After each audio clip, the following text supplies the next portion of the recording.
الشيطان الرجيم بسم الله الرحمن الرحيم الحمد لله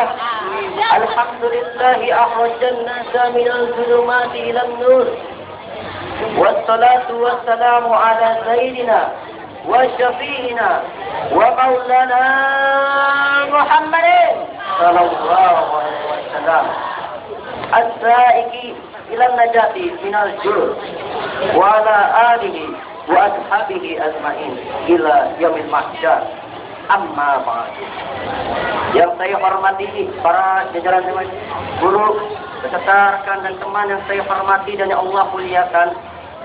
Puji beserta syukur marilah kita panjatkan kehadirat Allah Subhanahu wa taala. Karena berkat rahmat, taufik serta hidayahnya lah kita bisa berkumpul di tempat ini tanpa ada halangan apapun.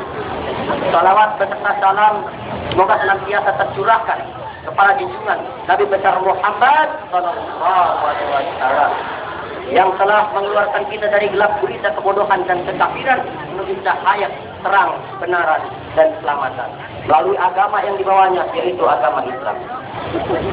Baiklah, saudara hadirin yang dimuliakan oleh Allah, sungguh merupakan kebahagiaan buat kita sebagai umat yang memeluk agama Islam serta meyakini kebenaran dan kehebatannya.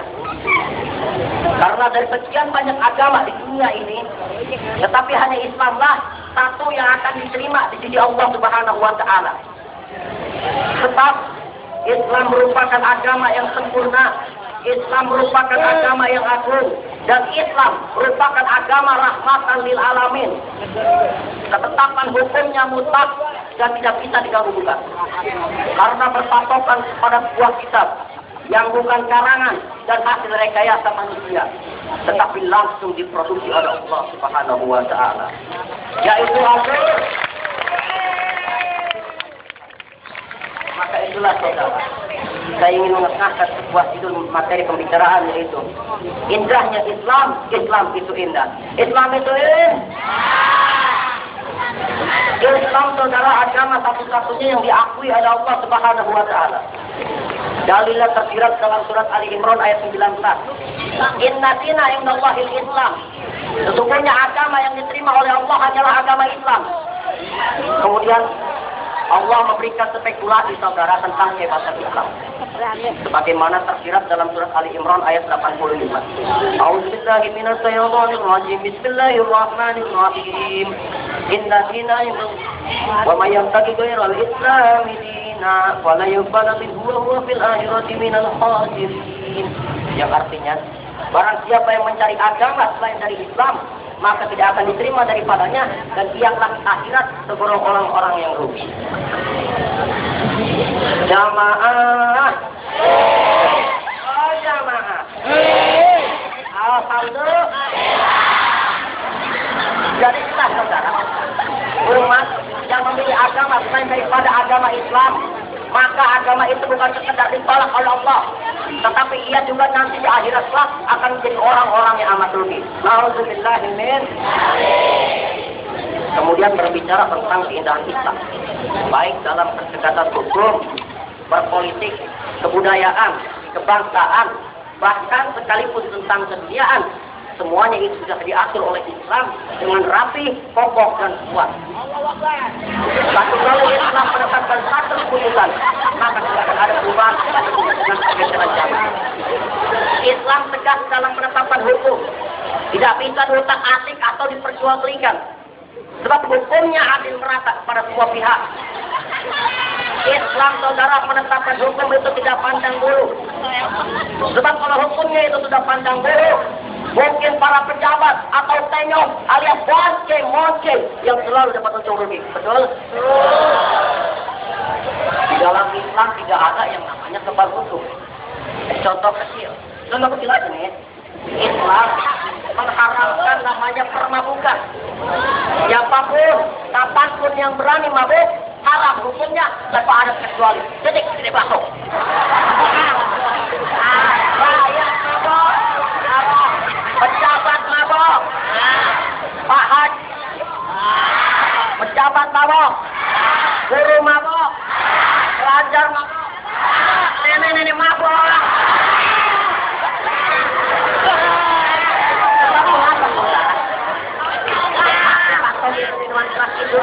dapat merusak moral, dapat merusak akal dan pikiran kita. Sehingga mungkinnya pada akhir-akhir ini terjadi banyaknya tawuran di mana-mana antar pelajar. Itu karena efek dari minuman keras.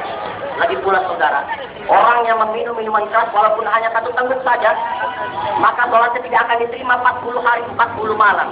Dan jasanya itu bagaikan bangkai orang jahiliyah dan tidak akan masuk surganya Allah Subhanahu wa taala. Nauzubillahi min. Namun saudara, begitu lain, begitu beda dengan hukum di negeri kita tercinta ini. Sebab hukumnya itu pandang bulu, hukumnya tergantung kepada uang. Orang duit dijepit, banyak duit bersuit, paling kecil babak belur, paling gede malah bujur. Benar apa betul? Pepatah siapa? Pelajaran dari mana? Dan hukum model apa ini, Bu?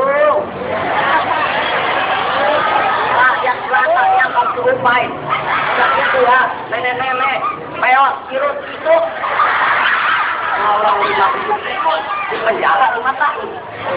Sedangkan saudara, mereka para senyum-senyum berdaki mencuri uang negara sampai miliaran, triliunan, bahkan sampai perutnya berhenti karena memakan uang haram, hanya dihukum 2 bulan penjara saja dan diberikan fasilitas mewah bagaikan hotel berbintang 100 kalau ada. Kalau itu teman-teman udah pandang dulu seperti ini, pangkat, jabatan dan jasa, maka jelas pelecehan terhadap hukum akan semakin merajalela. Buktinya korupsi diperkuat, tapi KPK diperkuat, tapi korupsi malah meningkat, betul? Lalu nih, razia dikalahkan, tapi jangan minum-minuman keras dan narkoba masih banyak yang bersiaran dan beredar di mana-mana, betul? Sebab meja hukumnya itu bisa dibeli dengan uang dan uang saja. Hadirin hadirin. Kemudian berbicara tentang bidang Islam, baik dalam ketegasan hukum, berpolitik, kebudayaan, kebangsaan, bahkan sekalipun tentang keduniaan, semuanya itu. Kita kembali kepada Al-Quran surat Al-Hujurat ayat 13. A'udzubillahi minasyaitonir rajim. Bismillahirrahmanirrahim. Ya ayyuhan nasu inna khalaqnakum min dzakarin wa unsa wa ja'alnakum shu'uban wa qabaila lita'arafu. Inna akramakum indallahi atqakum. Innallaha alimun khabir. Yang artinya, wahai sekalian manusia, sesungguhnya kami telah menciptakan kamu dari kaum laki-laki dan perempuan, dan kami jadikan kamu berbangsa-bangsa dan bersuku-suku agar kamu saling mengenal. Sesungguhnya yang paling mulia di antara kamu di Allah ialah orang-orang yang paling bertakwa. Sesungguhnya Allah Maha mengetahui lagi Maha mengenal. Begitu hebatnya Allah dalam memposisikan umat Islam. Lalu begitu indahnya Islam dalam mengatur cara berbudaya dan berbangsa. Islam tidak mengedepankan orang kaya atau miskin, pejabat atau rakyat, kiai atau ulama, ustadz atau santri, guru atau pelajar, yang cantik atau yang ganteng, pemimpin atau dipimpin. Semuanya itu sama rata pada hakikatnya di hadapan Allah. Karena yang membedakan di hadapan Allah adalah ketakwaan semata. Coba saja saudara kita lihat, Allah menciptakan kita lengkap satu pasang laki-laki dan perempuan. Kemudian kita ditimpun dalam suku dan bangsa yang tujuannya untuk lita'arafu, supaya saling mengenal. Karena berawal dari perkenalan itu pula akan membentuk suatu keakraban. Setelah akrab mungkin menjalin hubungan, entah itu persahabatan, percintaan atau pacaran. Demikian pula pesan pertama, majidah, terserah ente semua. Sudah jelas. Begitu indah cara dan pengaturan Islam dalam kehidupan kita sebagai muslim. Dan akan lebih indah lagi bila kita kaji semakin dalam.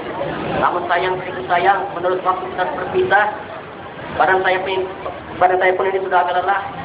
Tambah lagi, para penonton sudah agak bosan. Ya oke lah, kalau begitu kita akhiri dengan sebuah pepatah, selalu muharram, selalu taruka. Memang betul, Islam itu indah. Di Parung saudara ada Lebak Wangi, di Kemang ada PWRI. Dan akhirnya, ini bocah tampan akan berdiri. Sekian, saya pikir yang dapat saya sampaikan.